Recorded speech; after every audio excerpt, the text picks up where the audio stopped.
What is up, one and all? I am BrickingUpBrad. I'm Matt Mellish. I'm Block.studios. And I'm Ethan the Artisan. And guys, we're the Stud Buds.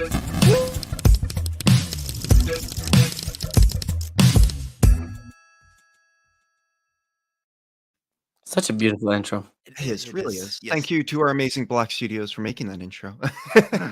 Guys, we are very excited to be here today. This is look, we've had so many good shows, but you guys know where my heart lays, and so this show is very close to where that is. So Castle. look, we have a very fun show planned for you guys today. First off, we have an amazing guest. Second, we do have Maki time and a very fun tier list at the end of this that I'm really excited to do with this individual guest. But guys, it's actually very interesting because I am the only person who's on like podcasts with him, and then the other three have all except Zane has sort of met him in person. He's seen him. I've witnessed him. I've seen him in the wild. I've never I made his acquaintance, but I've been like, that's the guy. And Matt and Ethan have both met him in person, actually, which is really funny. So yeah, and I think we're gonna be able to tell that story, actually, Ethan. I hope so. But we're gonna talk about something else that Ethan was doing this past week that we're gonna talk about. So guys, he is the winner of LEGO Masters Season 2, one of the Castle Kings, I would say, and he is the host of one of the hosts of Atlanta Brick Go, guys. It is Mark Erikson. We should have had music playing, guys. We failed at that. What are we doing? Oh, Ethan, I should have done it. You should have done it. Okay, that was like an inside joke that only me and Zane know.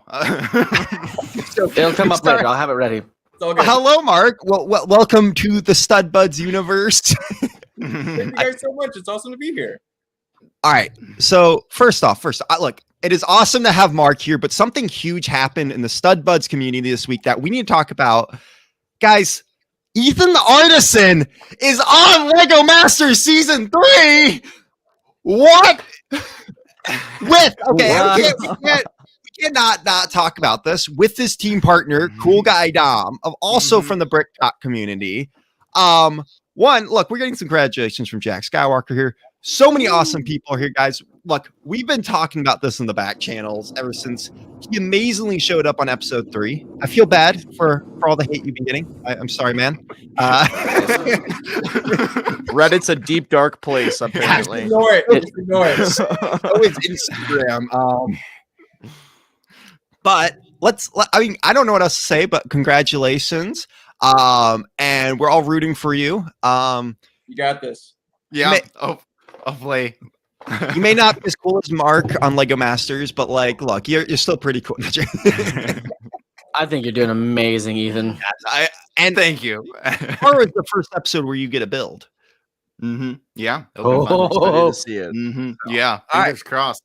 Definitely will actually be tuning into LEGO Masters for the first time since like season 1. So Ethan, just really quick, how does it feel now that you can actually talk about this? Oh man, it's so nice because I'm not the best at keeping secrets, so it's so nice to have it out there. now, interestingly enough, we can talk about this, right? How you met Mark, Ethan? Which time? Was it the second time? Okay. All I know is you met him. Atlanta Brick Co is pretty nice. That's all I'm gonna say. It's overwhelming though. Okay. So yeah. Let's quickly get into this, guys. How was your week's LEGO Lies? Matt, let's start with you. Oh, I actually had a big week LEGO-wise. It kind of splurged, but we'll get into it. So, as you know, this week there was a restock on LEGO.com for a few sets, and with it, I got the VIP Halloween poly bag, which is kind of cool. But So nice. I got not 1, not 2, not 3, not 4, Oh my gosh. but 5 of the blister packs because I couldn't find them until now, and I knew that I was never going to get them if I didn't. Thank you. There we Thank go. you. Thank There you. we go. So I'm excited to finally have these. I don't have anybody that I'm depending on getting them for me. Brad, who never did. It's their own fault.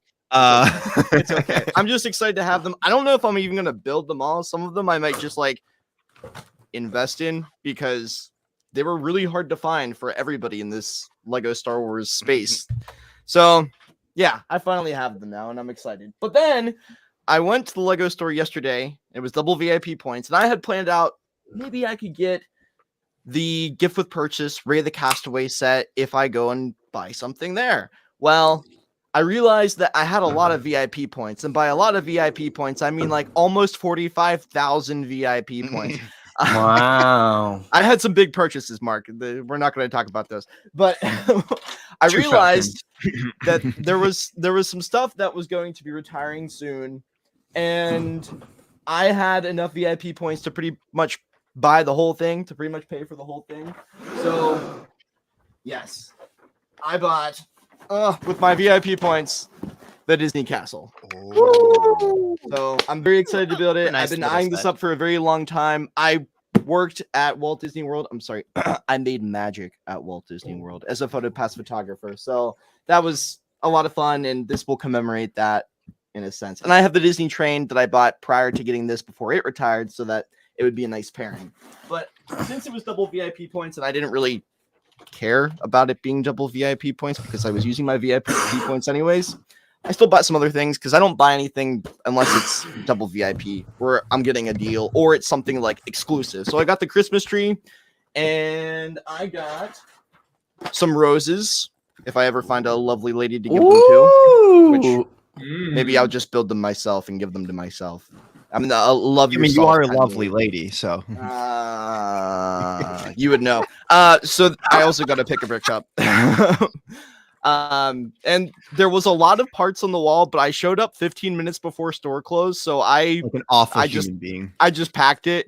I stayed 2 minutes after, and unfortunately, I said, "So, do you have any gift with purchases?" Because I had called twice before going to the Lego store to make sure that they had gift with purchases, and they said we had 4 more an hour prior to me arriving. And as I asked this question to the clerk, he says, "We literally just sold out 10 minutes before you walked up here." So I did not get the Ray the Castaway set, but I got a really cool haul anyways. That's so cool. Which, for the record, you saw this too. I know you talked about when I went to the Lego store for the ATTE. They had a crazy amount of Santa sleighs at Lego stores right now. So if that is a set you were looking for, it's probably gone by now. But that was at the Lego store, and keep calling because they're probably going to be getting a lot more of them back. If you don't know Santa sleigh from last year, guys, sold out like crazy. So yeah, just putting that out there, kind of a awareness alert for people. Especially because it's usually sold out on Lego.com. Also, I don't have it in front of me, but I built the 2005 ARC 170 and like made a custom stand for it. But that was posted to my Instagram on my story the other day. I think I'm going to do a video showing how I actually made that. But if you're into stands, talk to this guy. Zane, how was your week? My week was boring. No, I honestly, I still haven't finished BD1. I don't know what's taking me so long. Look at this. It's still headless. Like I don't know why. I just haven't had the urge to build him again. Man, it's like if they released that as a set, like the ATST from the new Star Wars set. Yeah, They need there you to go. make the Last BD1 Jedi and 2 parts. ATSD. Yeah, well, put like just what is it? BD8, just not BD8, BB8 on BD1. top of it, and just Mhm. have him drive the Call thing. it a day. Call it a day. Yeah, What was that, yeah, Mark? Skip, it's a mock. Yeah, It's a mock. Yeah. That's what it is. I haven't really done much, honestly. I've been just busy working, Printing So- stands. printing stands, wall mounts, Lego necessities that people have. Check out my Etsy store. You have a really cool one that I think Brad has with the Galaxy Explorer set. Yeah, the Adjustable wall mount. universal adjustable wall mount. Zane gave me one at Virginia, and I put I finished the Galaxy Explorer this week, and I put it up there, and it's literally right above my desk here. It is absolutely amazing. I was a little bit nervous when I first used it. I'm not going to lie. I did a couple because the nice thing about Zane's is that it is actual Lego the connection part. So I was able to actually hook there's Technic pins you can stick in there to make it more sturdy too. So. So if you need to adjust for bigger sets and whatnot, you can you can adjust. There's even been some people who have integrated that Technic 4x6 into their ship. So like instead of clicking it on there, they put their own Technic pins in it. I think someone used it for like the oh my gosh, the Imperial shuttle. I think they put some Technic and whatnot and locked it into it, which is cool, I think. Yeah, Right. sure. Totally. Nice. Brad, you kind of ran that one up, so why don't you keep telling us about your week? I have one other thing I got in the mail. I ordered this a while ago. Okay. Oh. A while ago. And this is Mhm. castle related in a way, but guys, I got my brain completely blanked there on the set name. Guys, I got Nexo Knights. no. Okay, I'm leaving. Yeah, me and Mark are out. No. I got Helm's Deep. I think it was 300. It is opened. There's 2 bags. I'm missing the other bags in a box. But I'm really excited to build that. I got really back into Lord of the Rings sets recently, so been getting those back up there. And so yeah, I'm really excited to build that one on my stream. But that's really the only other thing I got. Looking around, I didn't really do much else Lego wise. Oh, and I did build the Galaxy Explorer. So Nice. yeah, besides that, I'm gonna throw it down to Mark. We're gonna make Ethan go last. Any Yeah. new things Lego wise for your week, Oh, Mark? okay. Any new builds or anything? Yeah, so I got quite a bit going on. First of all, just working on it because I've been busy. And then we've had a lot of commissions from TV shows and various projects, so they're really absorbing a lot of our time. But aside from that, I've been working on a large Rock Raiders build. So it's all subterranean caves going crazy with the lighting and the mist effects, and probably going to include some motion as well. So started to document that and put that on my old YouTube channel so that I can kind of keep myself motivated. So that's really fun. Got 3 episodes filmed. 1 is actually uploaded, so that's fun. That was all last weekend. And then I also have been collecting a bunch of adventurers sets. So all the old desert and jungle and dino sets from the 1998 to 2000. Very, very nostalgic for me. That's one of my first Lego sets was the Dino Adventurers sets. And so been collecting those like a madman and not budgeting at all, so that's been fun. But yeah, so and then also quite a bit of sorting, so just lots and lots of Lego stuff. So that raises a question mark for me. And yeah, it has to. I'll just ask it anyways. So when it comes to like those sets that are like childhood favorites for you, do you keep them in the box or do you build them and enjoy them? Depends on the situation. Typically, I'd like to keep the box, like I have the box behind it or beside it, and display it with the box. So some of the older castle sets I have in that condition, and the adventurer sets, I got them because they're in such good shape and they have the original box and instructions, and they're like almost brand new but used. And you're saving a little money versus a new sealed one. So I wouldn't prefer a new sealed one. I would prefer to get a used one, so I'm not making it more rare and more expensive. But yeah, I do like the boxes when I can. So. Okay. Very cool. And if you want to check out Mark on social media, including his upcoming YouTube series, links down below. Go follow this man. Yes, definitely do. Ethan, you got anything new you're working on Lego wise this week? I went to the Lego store. Got some of these snot bricks, like the tall 1x5, I think, with 2 sets. That looks like snot. Yes. Yeah, the spring green. I love this color. Yeah. It's a great color. Is it like a spring chicken? Yeah, I don't know what that means, but yeah, we got some lavender. I don't know either. Just Brad's just talking. He's saying words. I do. I got some lavender leaves, which I love foliage parts, so I got that. And then I got a bunch of other parts, but those were the 2 highlights. I went to the beach this weekend, which was super nice. I know that's not Lego related, but the beach was nice. Okay, just showing off. Yeah. Yeah. And then I was on that one Lego show called Lego Masters, which was nice. Wait, what's that? What's that on? I've never heard of that one. What is that? It's that Lego Masters show. Oh, Has your phone been blowing up? Like it kind of has. I can have half the messages been people who are being like, "Wait, you were on Lego Masters," and the other half be like fans trying to like talk to you or like. It's like once it was like we were revealed, my phone was like. what? You should have recorded it. You should have been like, "All right, this is live." Screenshot. Oh, did you? Okay, cool. But that was my week. Nice. It's awesome though.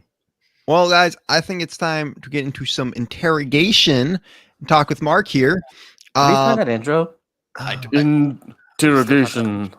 Oh, We do this every time we have a guest and we can't Uh, find it. Mark, just so you know, we do have some sort of organization to this show. We try to have intros and be, I don't know, professional, keep it, a little bit above average, but our presentation is less than average. Yeah. It's like sorting. Sometimes it's all over the place. And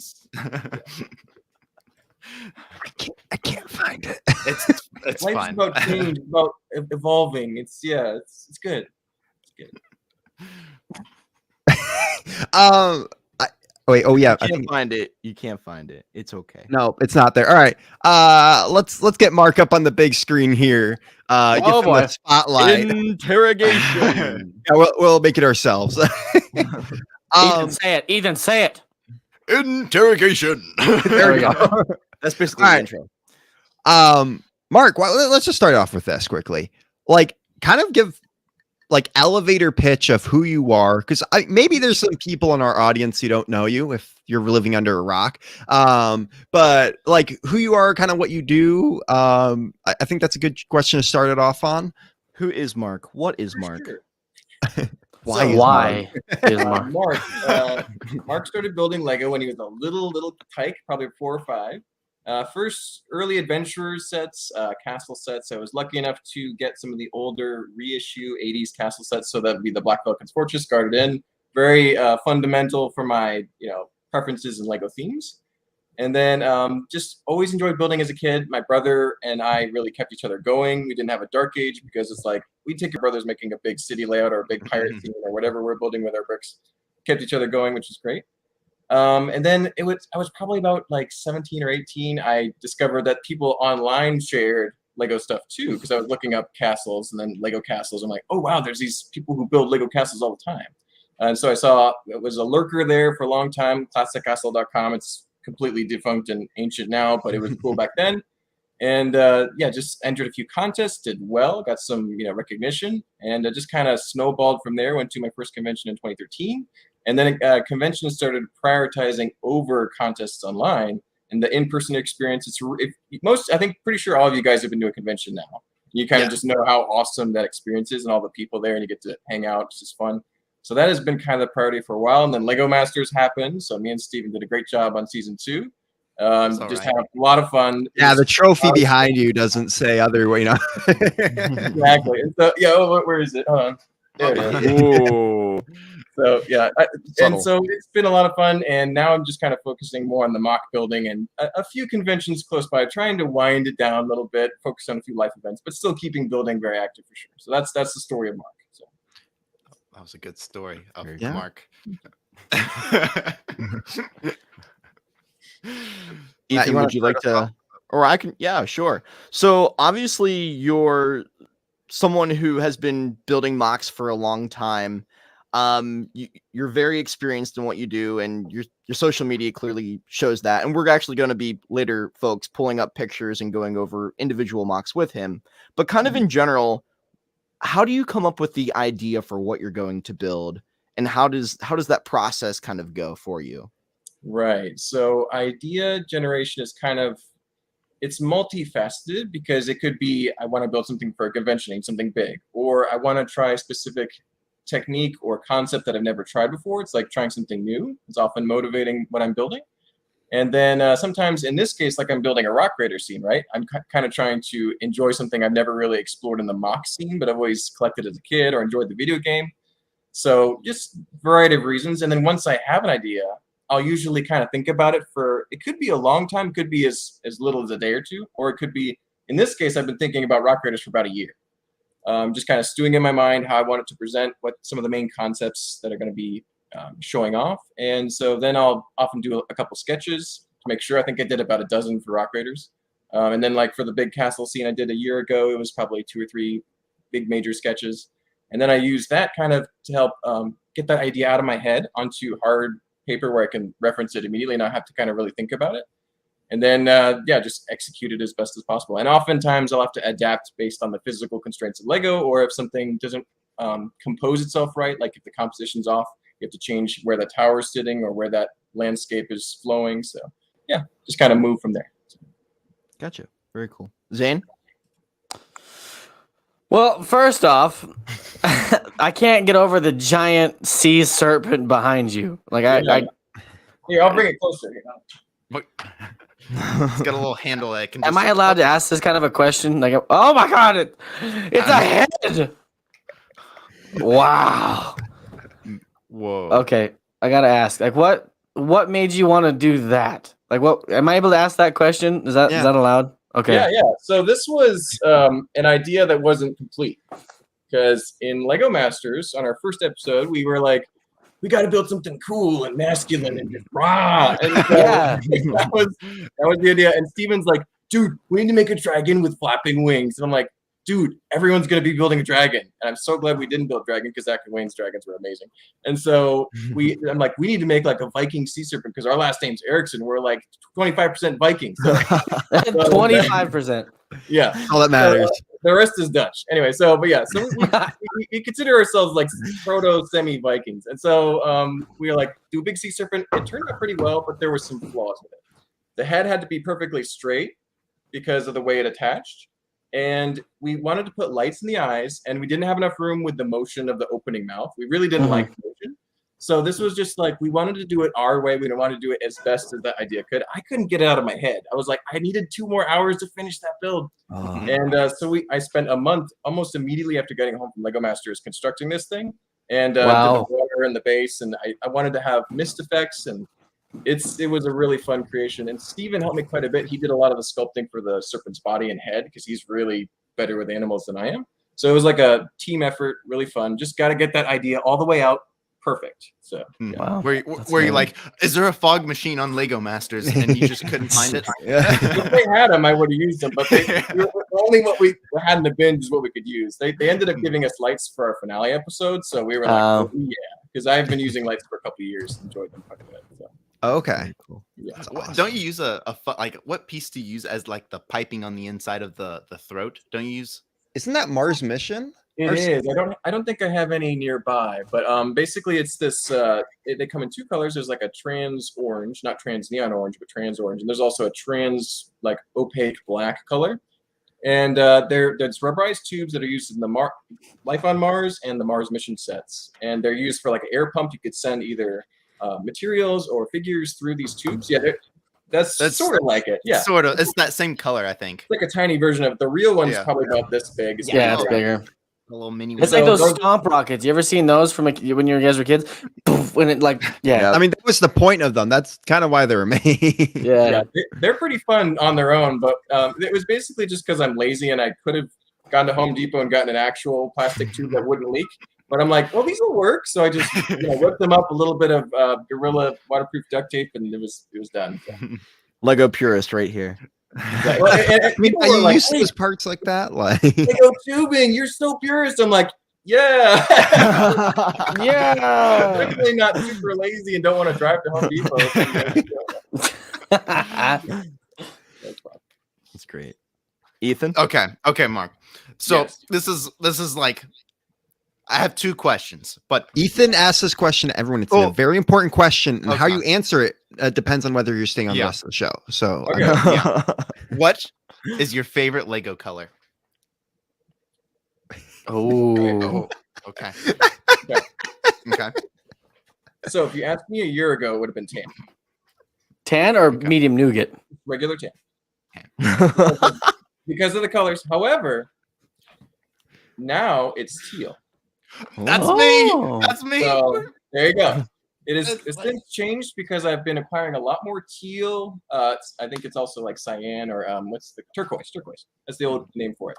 And so I've been collecting a lot of those pieces, and they all look amazing. And so that is now my current favorite. Has been for the past 6-7 months. So. Wow. It changes. So. Yeah. Yeah. Mine's medium nougat. That is a great every one. time say, Hey, you guys, you leave the door wide open for that. What's your favorite Lego color? Mine's medium nougat. Hey, it's a I don't know what good. Matt and Brad's are now too. It's got to be complete. So Yeah. What is it? Matt, you want to go? Honestly, it changes like on a regular basis. What just have I don't been? get gray.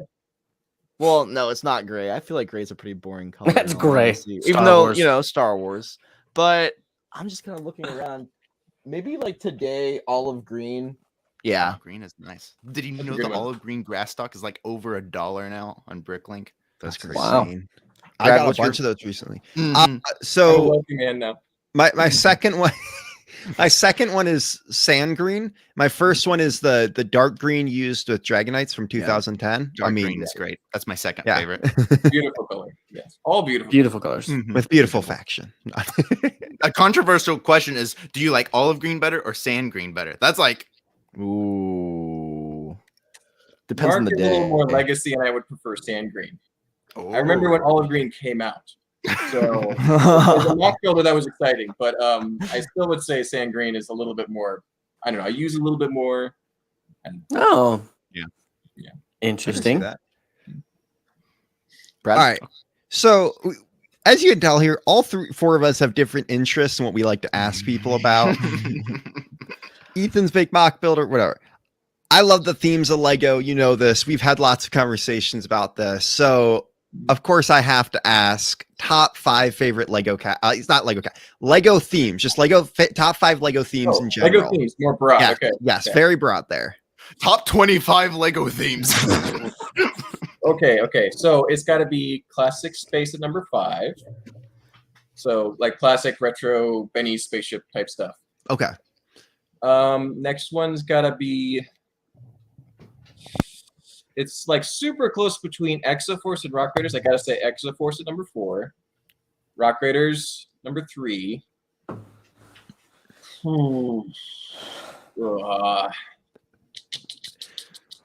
Adventurers number 2 and Castle number 1. It's gotta be. So, but it's Wow. close. It's so those 1 and 2 and 3 and 4 are very close. So. Okay. Yeah. Favorite castle theme, just quickly. Oh, favorite Castle faction? Yeah, just Definitely the 2010-2011 Kingdom's Lion Knights. So your nemesis there, Yeah. Brad. That's I think those are that's my absolute favorite. okay.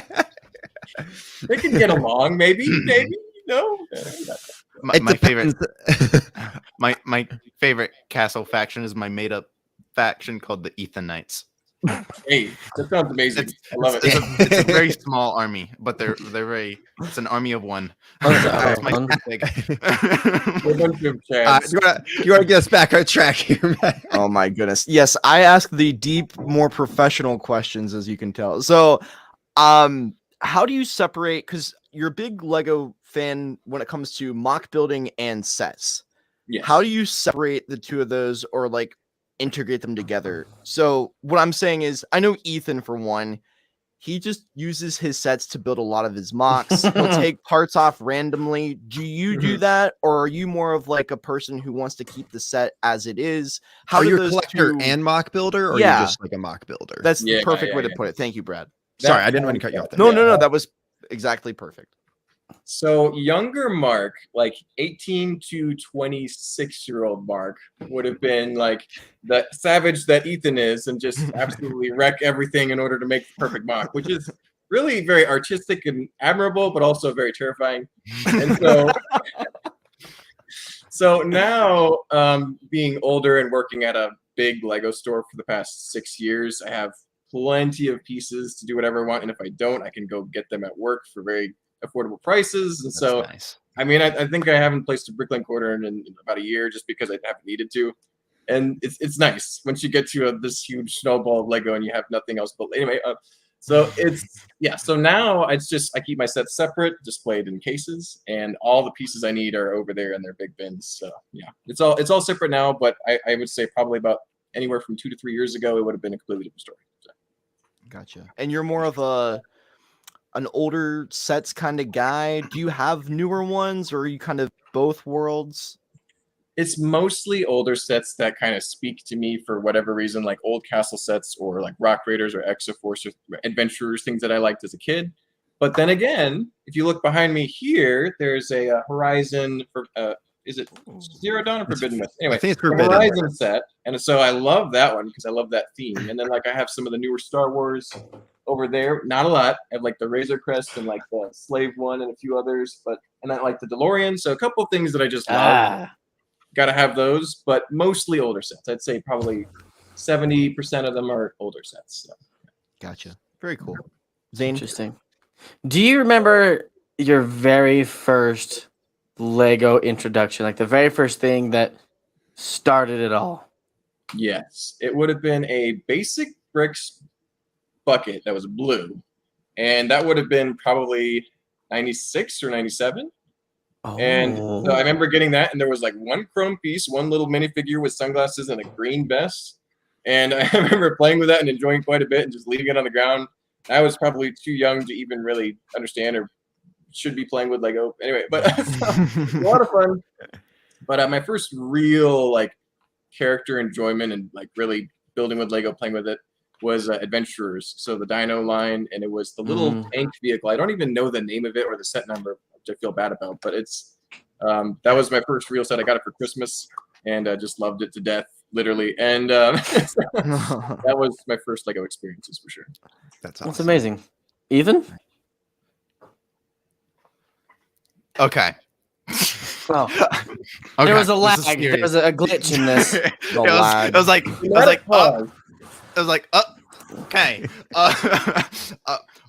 How do you sort your Lego parts?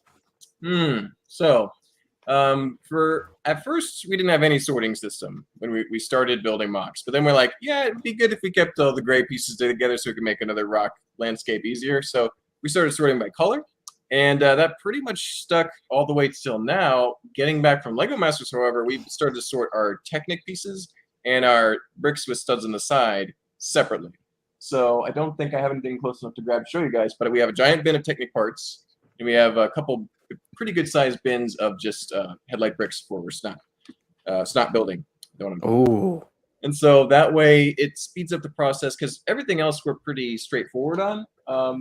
To make it easier to find pieces, we'll put them in a table with walls, and we'll just dump out one color, and then we'll just grab what we need, scoop it up with a dustpan, and put it back. So you can cover the surface area of a huge bin in a few minutes. So it speeds it up versus like, just digging through a big bin of pieces. Yeah, color sorter, barbarian, a little bit more civilized now that we get older. So that sounds perfect. Yeah.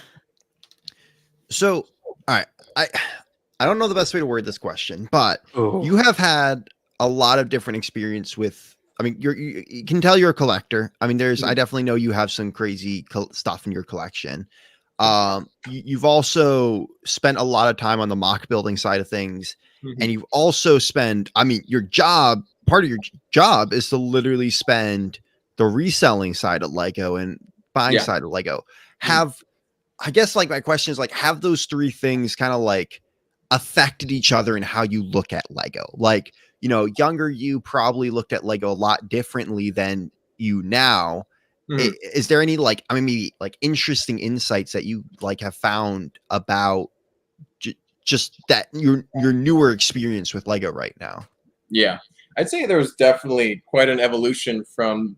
I've been active in the community for almost 12 years now, and there's a lot of change that happens in that time. I've grown up versus being a teenager.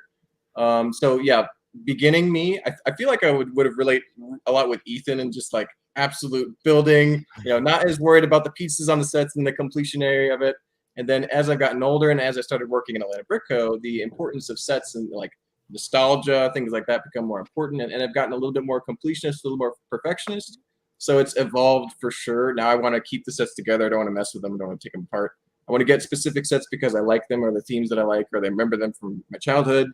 So it's definitely changed quite a bit. And it's interesting to see that, like, think about that observation over such a long period of time, because at first it was just strictly a MOC's brutal, like just conquering idea. And then now it's kind of like, oh, I really like this set. It reminds me of when I was a kid, when I was happy. No, so now I'm buying the adventure sets because I love those sets so much. And so, yeah, I think it's definitely changed quite a bit, and it's fun. I think that it's good though, because I don't know, you can be too focused on one thing. I think I'm finally finding a little bit of a balance there. So it's awesome. Yeah. Also, I saw this comments earlier. Jillian said he couldn't get a dog, so he built a serpent. Oh. I probably wouldn't want a dog. I don't know. I'm not a dog person. So. No. Sorry, guys. Yeah. I completely. I live with no pets right now for a reason. Like, Yeah. well, What? besides No the fact- Quincy? I would love a fish. Like I love aquariums, but not a dog. So. Zane, to I had a answer big your, fish. both my roommates are allergic to cats, so I had to leave Quincy with my parents. Oh, what? That's like Brad's calling card is the cat walking right in front of the camera. Why do you think he hasn't walked in front of the camera in AJ? You know, I didn't even realize it till just now. Thanks, Mark, for bringing this up because this is serious. I hope she's okay. I just do. I'm a member of your crew now. This is pretty bad. Yeah. I guess so. I could use a cat right now, although my apartment won't allow me to have any pets. Matt has pet Sneak one in. mice. Yeah. I have a mice Oh, yeah. problem. I saw it again last night. Oh my god. After we got off our meeting, I saw it again, and it didn't even care about me being in here. It's like, sup, Matt? So, How you doing today? It's been eating the peanut butter out of the traps. I'm not even joking. Like, it's a mess. There's a mess. This is a month-long problem. They're, You know, they're they evolving. sell like machetes and hatchets at hardware stores. You could Make a Lego go trap. Rambo style and just. I've had enough. This You is got getting this, out Matt. of I believe hand. in you. This is getting out of hand. I've called my maintenance guy. He's not responding anymore. I don't know what to do, but I think they're evolving. Anyways, do we want to go one last let's go. round of questions or Yeah. straight into mocks? Okay. If you don't have one, you don't have one. That's fine. But I guess this is kind of tangential to Lego Masters, although not. It doesn't have to be.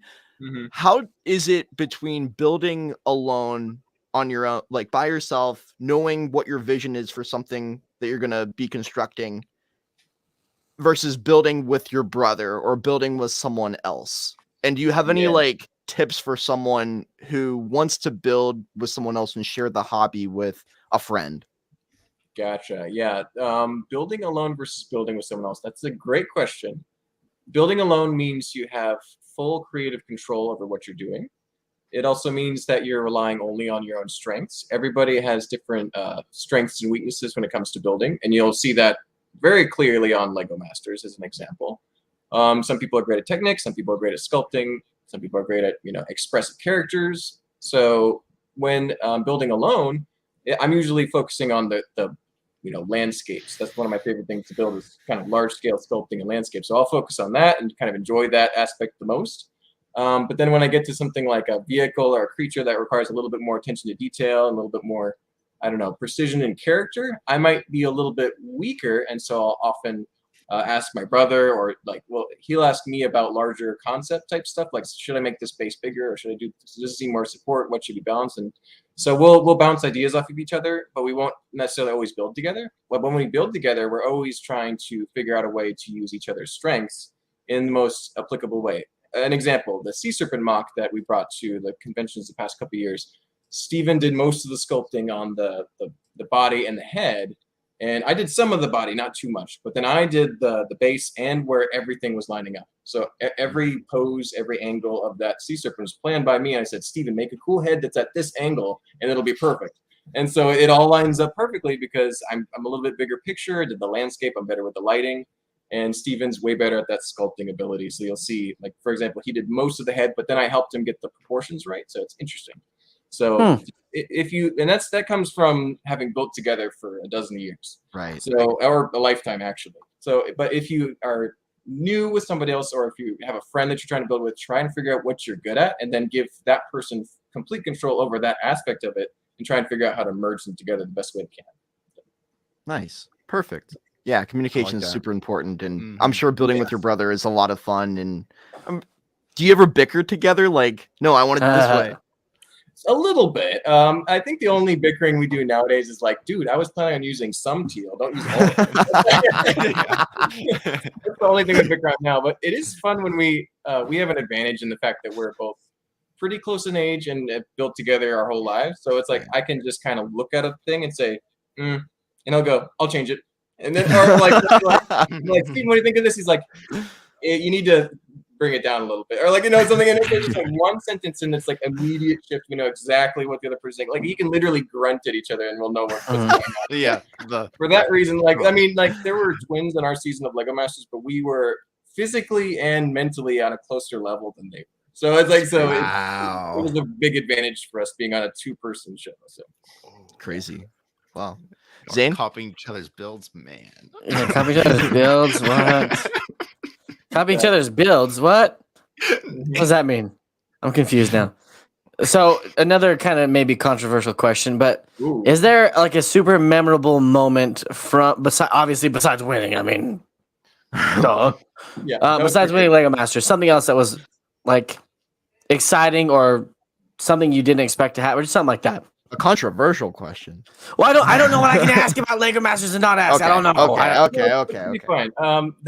So you see a lot of what happened on set, but most of the time we actually spent off of set just kind of waiting around. Ethan could probably tell you this, even more so than I can. And so, yeah. So basically, hanging out with the other Lego Masters was really wonderful. Everybody was super nice. They were all really big Lego fans, so we all got along quite well. Even if you see a little bit of drama and made up stuff on set.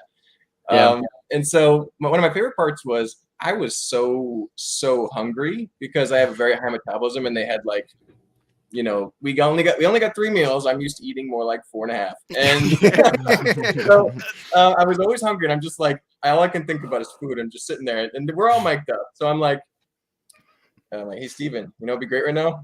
Hamburgers would be really good.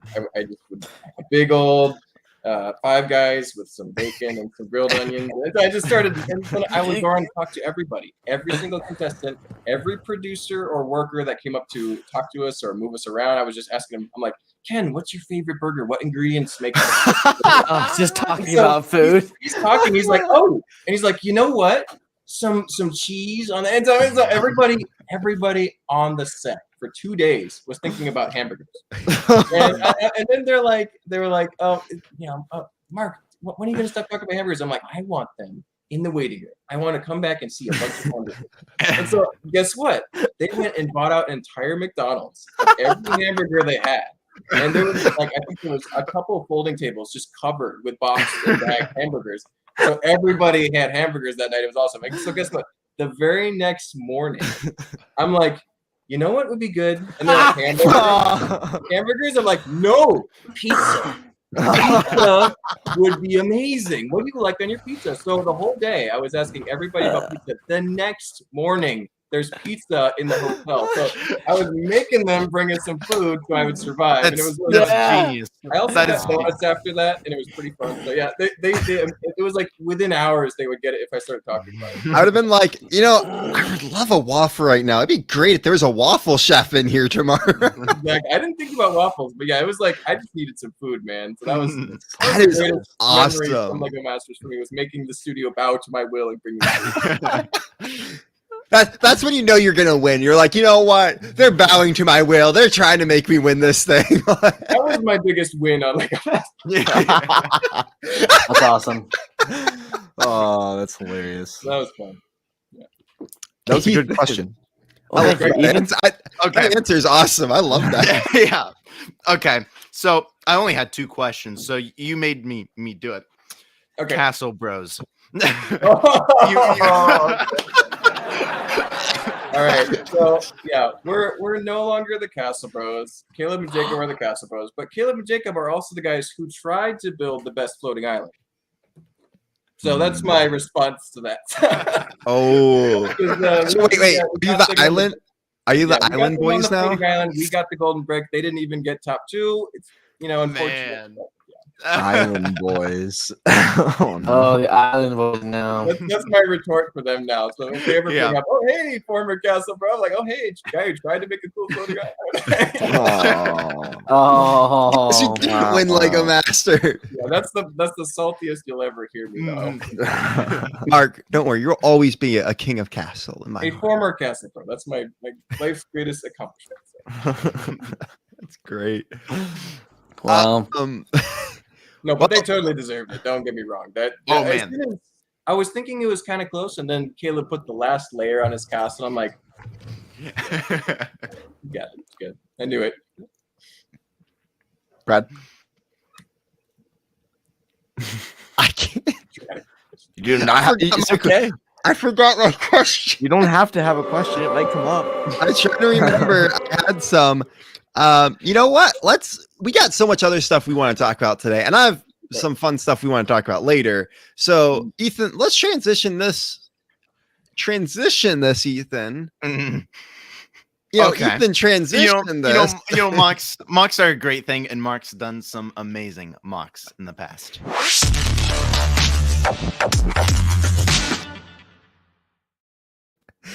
There we go. Cool video. I like that video. Okay, so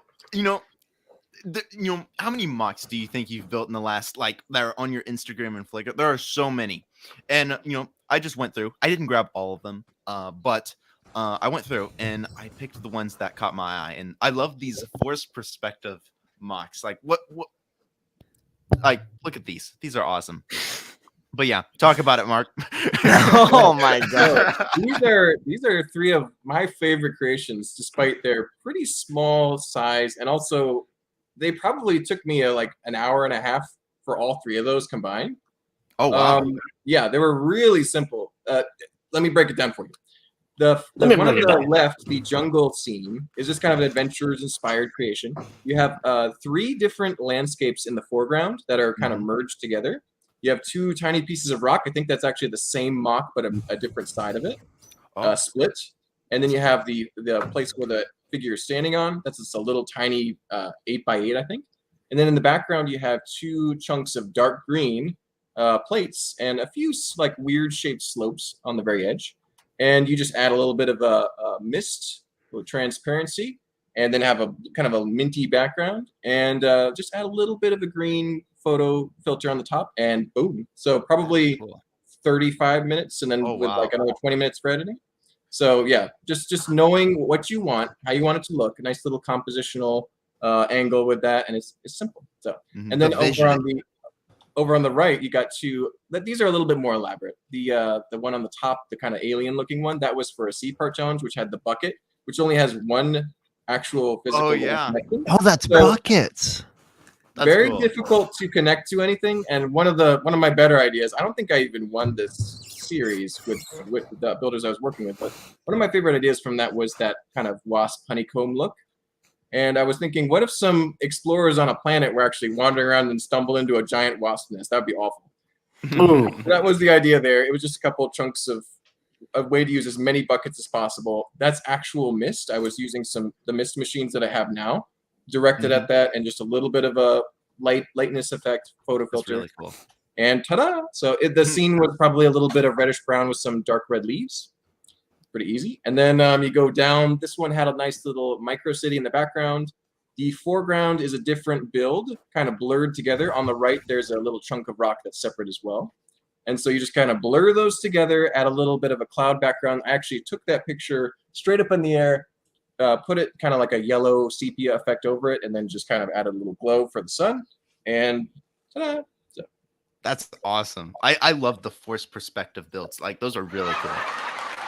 They're pretty fun. I need to do more of them because they're easy, they're fun. You get to kind of really control that. Zane, okay. Zane, you're getting a little. Really control that composition. Bumped it. I bumped the button. I'm sorry. It was not meant to hit it.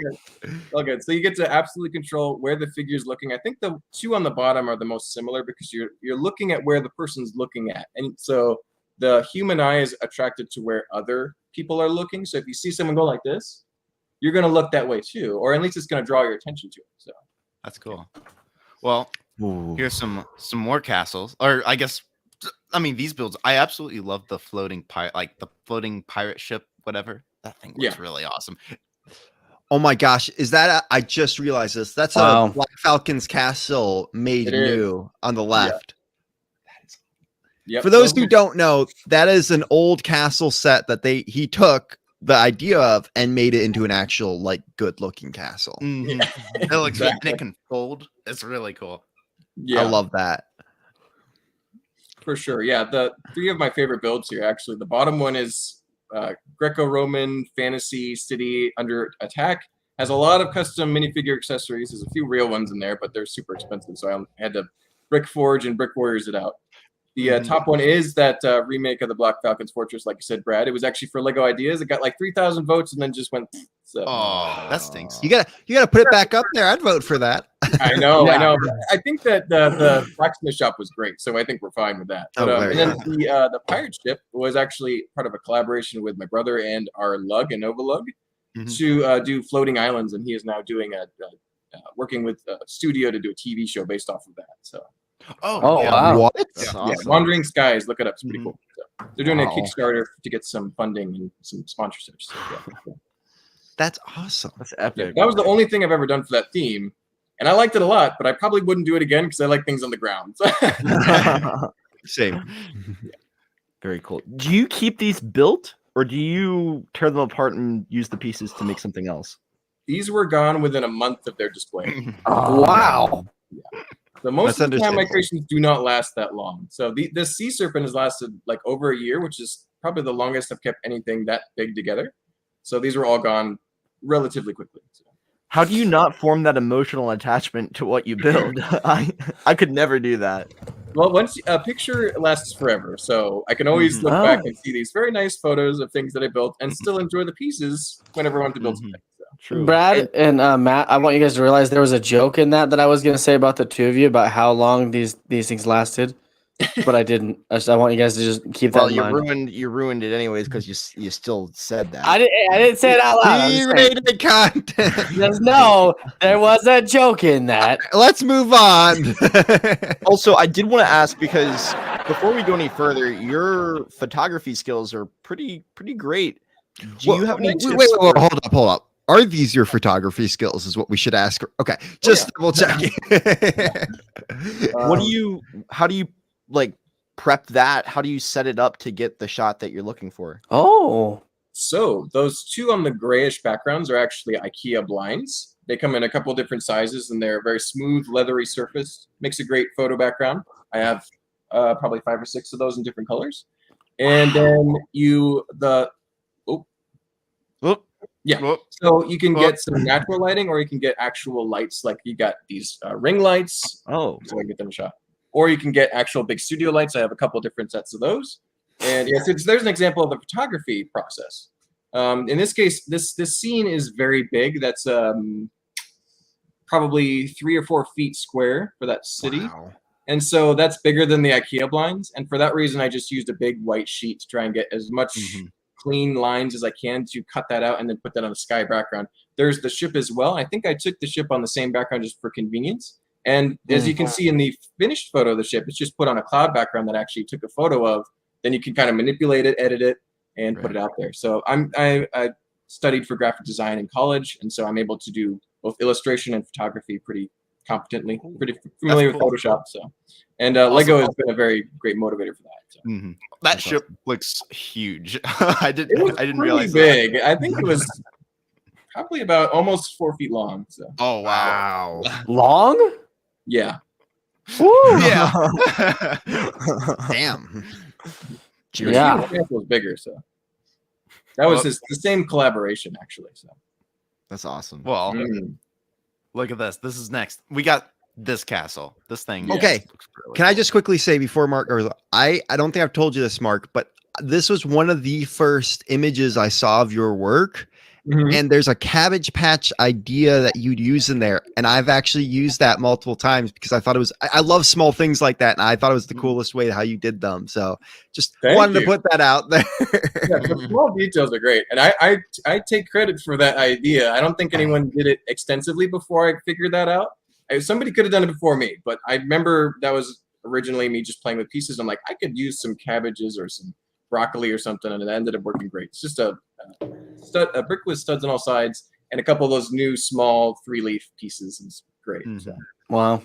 But this was a 8x5 foot castle scene. Oh wow. That 32 by 32 plates or the big gray ones? A mixture. Mostly the gray ones, but then you had some that were 2 gray ones, or you had some modules that were 2 green base plates. So depending on what was happening, it used probably I don't know how many. Like I estimate it was over 200 pounds because it ended up breaking several tables. Whoa! It was very difficult to set up.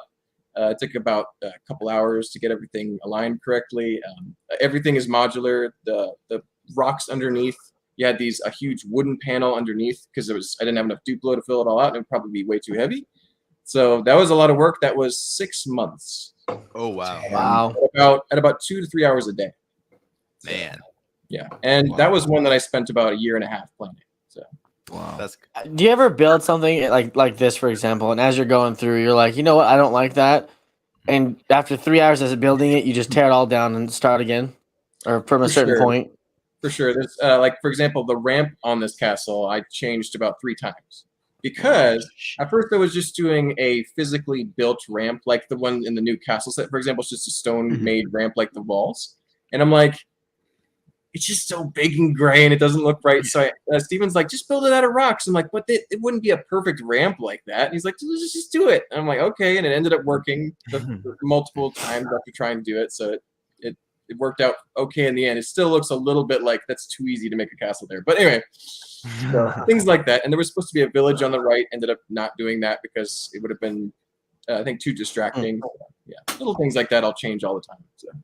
I've even seen at like I think it was Brick Fair, Alabama. I don't know what year. I just looking at photos. But you had like trees in different like leaf colors as well. Like in that. Yes. For its first display, it was all fall colors, and it looked pretty nice.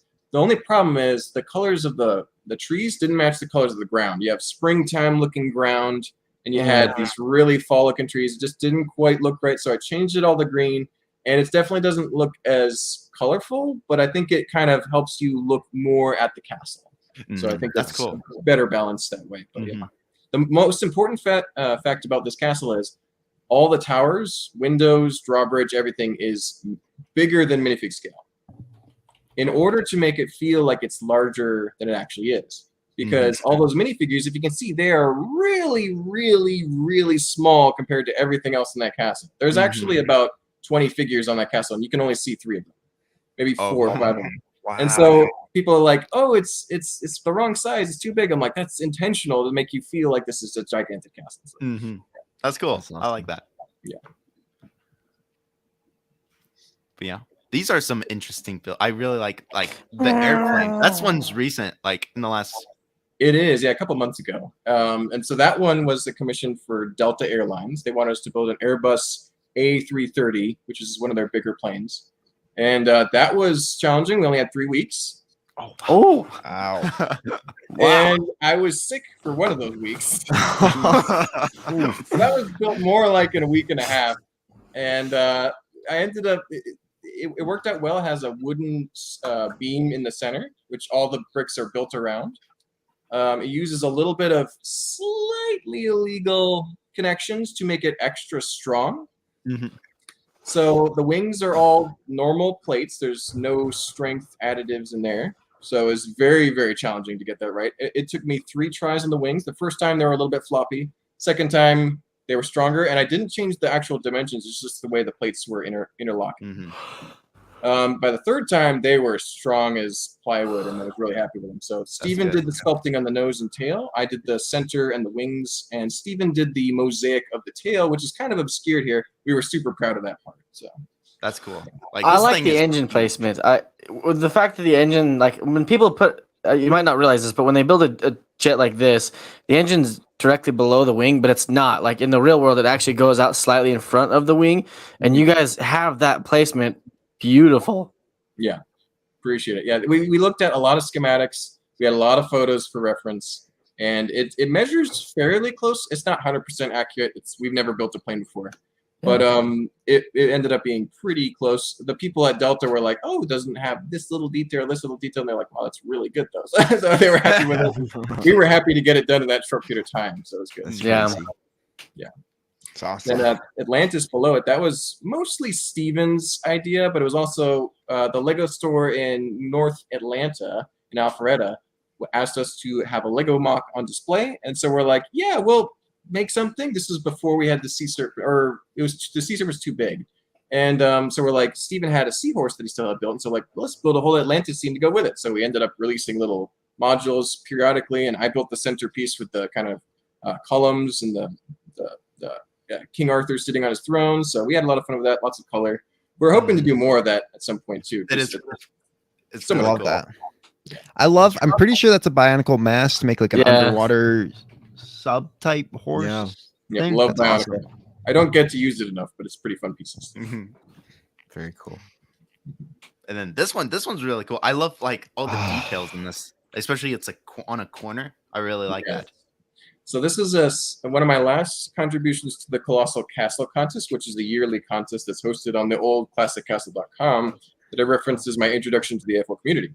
So this was built in a week. It's built on a gray base plate, and it was for the merchant category. So there's a lot of trading going on.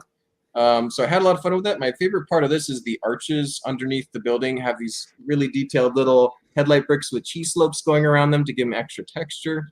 And so I love tan. That's why tan used to be my favorite color. And you see some sand green and olive green and sand blue for the roof there. So a lot of fun colors, fun layout. Just everything worked great on that build.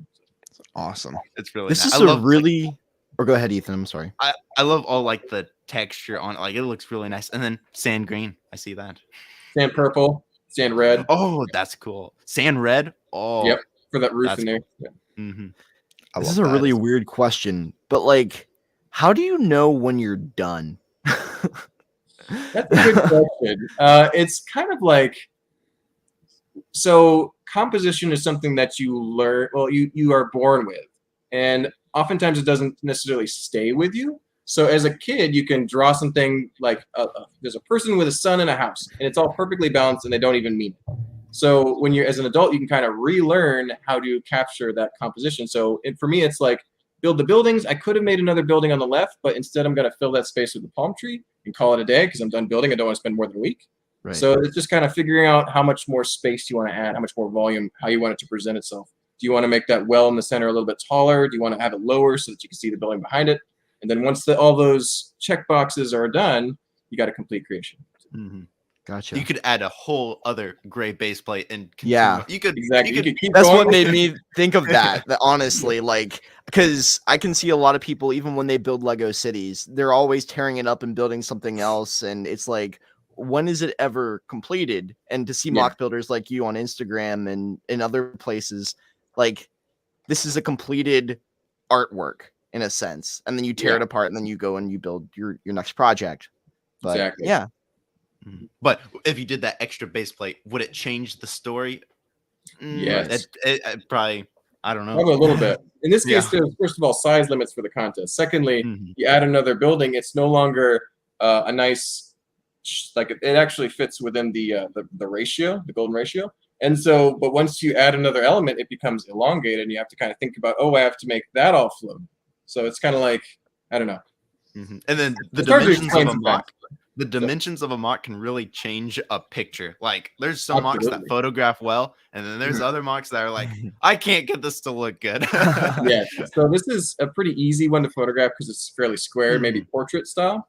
I had a friend build an amazing Ninjago City display, and I couldn't get good pictures of it to save my life because it was so long and it was very detailed, and it just, you couldn't even see everything because you had to be super wide angle. And so how you build that creation ends up being, it's more done looking if you kind of hold back a little bit sometimes. So. Wow. And some mocks are like, are you making this mock for a picture or a convention? And like, that's the difference. Yeah, Ethan knows what he's talking about. He's a mock builder. Yeah, exactly. And then one thing that caught my eye with this one, I love the color pattern of the like the mountains, like from the tan, dark tan. Is that medium nougat? I think so. It's medium nougat. Okay, so it's really funny what like me and Ethan both look at this and we get different things. I look at this, I'm like, that's awesome. I love the M-Tron references. I love that you put M-Tron vehicles in there. There's the 3 spacemen up on top, the classic spacemen. Like, to me, that's what I see. And Ethan's like, I love the colors that were used in this. I like those rocks. Yep. It's a So, very again, nice tan, folder. Love the tan back then, still do. But so my favorite thing about this is, let's see, each of those 4 layers, they all have very, very different textures. So the bottom layer has a lot of plates and wedge plates, curved plates going sideways. The middle, the next layer up has a lot of regular slopes. The layer up above that is all brick snow slopes. The top layer is all inverted placed snot slopes. So it's like the different strata, the different rocks are actually different materials. So that's a very intentional design choice. That's really cool. That is Wow. really Yeah. cool. Man, this thing, how big is this thing? It's pretty big, but it was so those canyons are completely hollow in the back because I was pressed for time. So it's not as big as you'd think it is. It's probably 3.5 feet wide, maybe 2 feet deep, and so it's probably 1.5 feet tall. It's not huge. Those vehicles are pretty small. Yeah, but that's still so pretty. cool. That's still pretty big. A table size creation for me is like a medium small build. When it gets above a few tables, then it's a big one for me. It takes 6 months, and I spend way too much time on that. And then these two are like, these are the ones that are, I guess, inspired from the previous season. But yeah, these are the good. Like, these are really good. These are me and Steven having a lot of fun with it for sure. So we talked about the sea serpent a little bit before, but it was execution of an idea that couldn't get out of our heads. Took a long time to plan the composition. He's facing off against Thor, the little bright light above his midsection there. Yeah. The mist That's and the awesome. lights. I planned the fact that the mist would be coming over and the lights would be hitting it. It looks great at night. Then the Toxic Titan was made for the demo derby at Brick World last year. Yes, last year. And so that was a lot of fun. Ours was too heavy it barely moved, and it got knocked out. The first second of the contest, we got hit from the side, and our wheels just sheared off. So we were sitting there dead as a duck for the entire thing, and but it survived, still sitting up there with missing its wheels. So Wow. yeah, but that was a lot of fun. We liked least you didn't. that one was very character based though. At least you didn't drive it off the thing. I didn't drive it off the end. I think we couldn't physically do that on the concrete floor of the convention hall, but yeah, Still really awesome. That's awesome. a lot of fun. Wow. These are beautiful. really cool. And one thing that's kind of cool is you inspired so many people to use like the fog machines, because after you did it, I saw it everywhere. It's like the tensegrity thing. I saw the fog people. It's like The trends, the Lego Yeah. building Yeah. trends. I'm glad to see it become popular because it is really easy and really fun and it looks cool. Just be careful not to have it short out your wires if you have lights. oh, It's understandable. Use real tubing, not Lego tubing. It'll won't leak it. Yeah. But man, back to this one. Photographing mocks. But that was a lot. And then of course there are other builds that weren't shown. He's got so many builds. Right. Yeah, probably a few What- thousand. Yeah. Yeah. That's a lot. What's the favorite thing that you've ever built? That's a really Okay. hard question, I'm sure, but It's probably got to be the sea serpent because it was me and Steven, which we don't always build together, and it was so darn successful. So we got so many trophies at conventions. We're like, I think we're not even going to click we're eligible next time because it did so great. It achieved everything we had for goals wise, and so it was just like. How many trophies do you have? They're, Besides that, there's besides a that big couple of one. them over here. They're behind that big old yellow thing.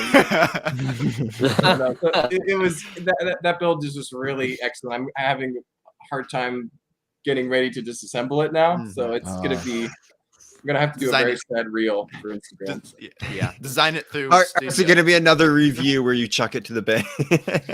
I'll be like, "Hey guys, what do I think about my big sea serpent mock?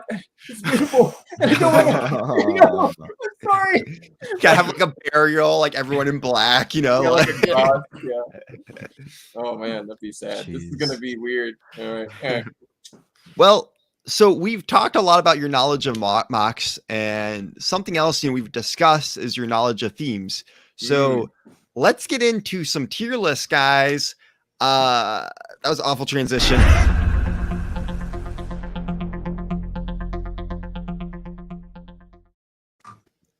Okay, so thankfully, this theme had a trailer, a few commercials to go along with it.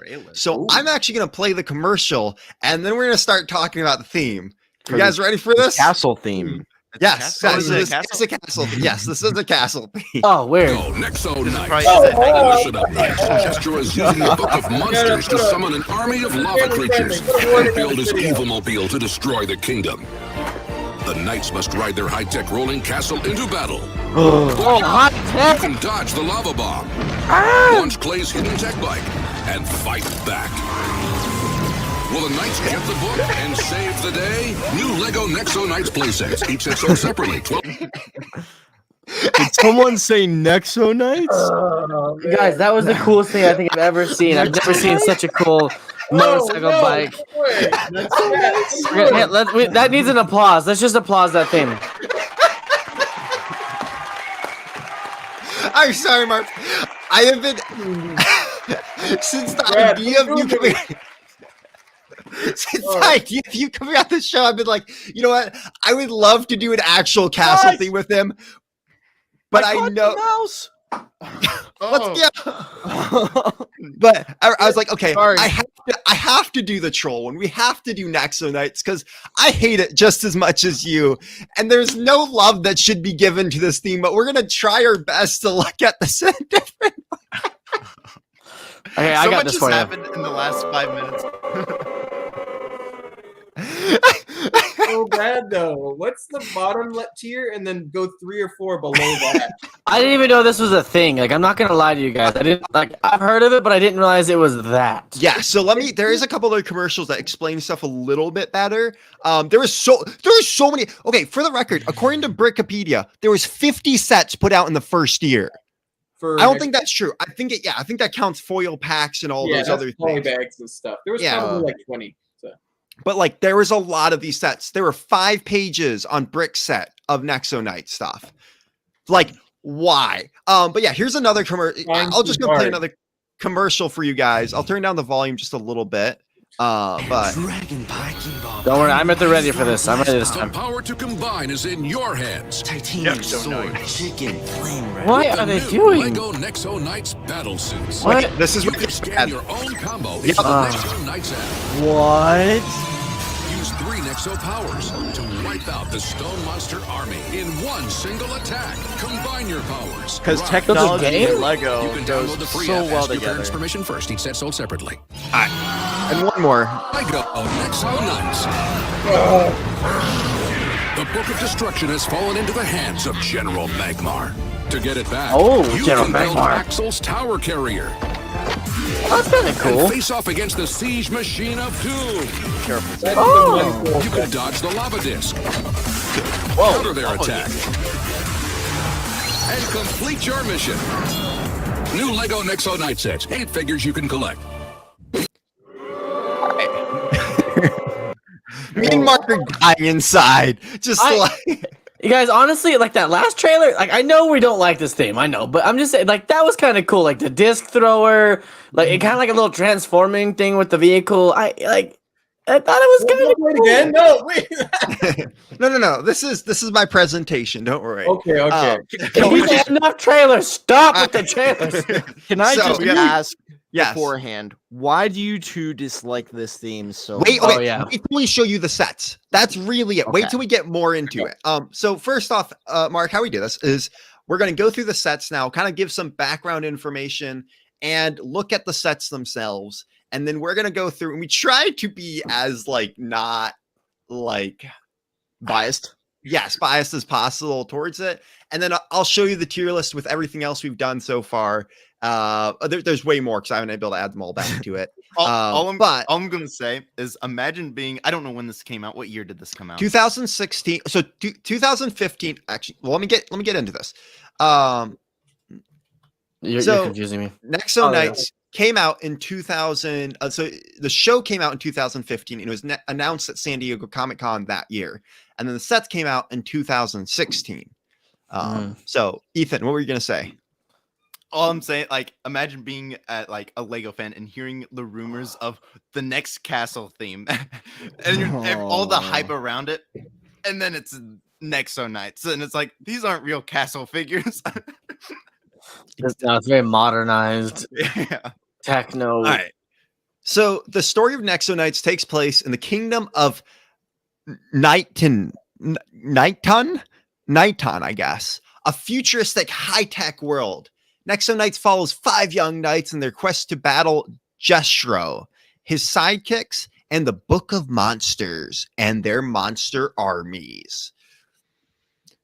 Interesting. Dun, dun. Yeah. So 2016 involved the knights fighting Jestro's lava army over the magic books.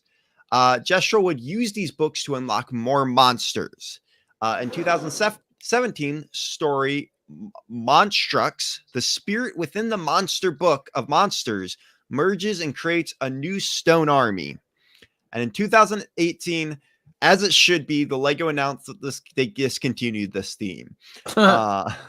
Wait, Monster Book of Monsters? Isn't that Harry Potter? Yeah, I know, right? Very much. Yeah, it is. So these are the five main characters. I like Clay. There's Aaron on the far left. There's Axel. There's Clay. There's Lance, and there's Macy. I'm pretty sure that's like the female one. That's Hey, I have Axel. I have Axel right here. Yeah, yeah, Zane.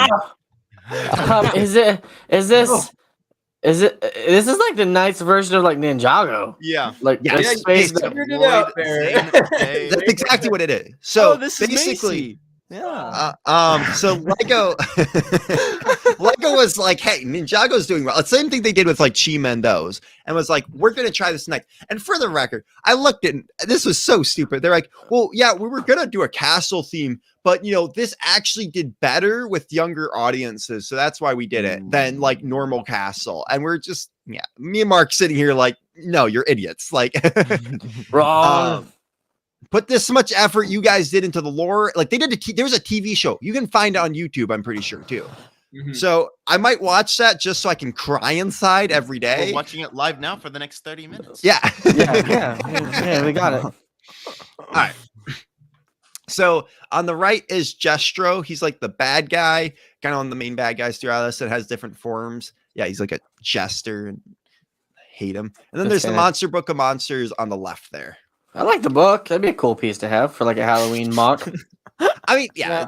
Nexo Knights has some amazing pieces and some amazing molds. So you can't really fully underestimate them. But on some of the story and narrative points, it really, it kills me inside.